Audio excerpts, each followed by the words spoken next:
This is a case of Anthony Ler, a Singaporean convicted murderer who hired a youth to murder his wife, 30-year-old real estate agent Annie Leong Wai Man, who was in the midst of a divorce with him. After finding out about his multiple mistresses outside of their marriage, and having grown tired of supporting him through his bankruptcy after numerous failed businesses, Ler approached 5 youths and offered them a reward of $100,000 to kill Annie Leong. A 15-year-old boy named Z, whom Ler had known for 5 years, accepted the offer.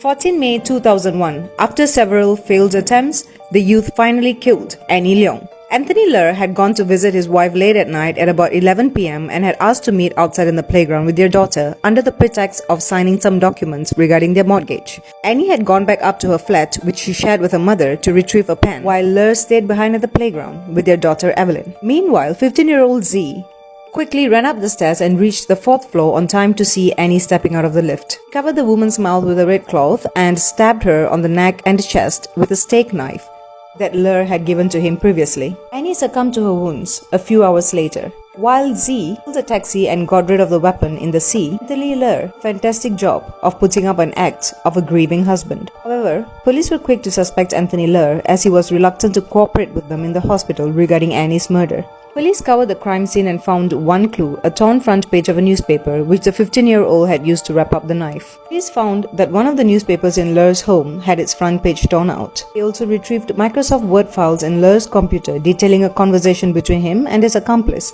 3 days after the stabbing. One damning sentence read, "Payment might have to wait."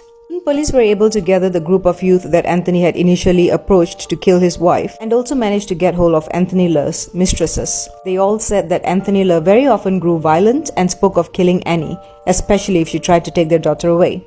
Z and Anthony Ler stood trial on 19 November 2001. Anthony Ler denied his involvement by saying that it was just bluff, but it was Z who took it too seriously. Whereas Z remained really remorseful and apologized for his actions over and over again, cooperated with the police and everyone else involved in the trial. Anthony Ler was finally sentenced to hang on 13 December 2002. He, on the other hand, being a minor, was detained indefinitely and was released on 2nd November 2018. Throughout his prison stay, Z bettered himself by studying and even learned how to play several musical instruments. He still remains remorseful for his actions till this day and wishes he had never met Anthony Ler. Late Subhash Anandan, who was a prominent criminal lawyer who defended Anthony Ler, shared in his memoir, Anthony Ler had a strange smile on his face throughout the trial. It is this very smile makes me want to dig him up from the dead and punch his teeth back in to the back of his skull.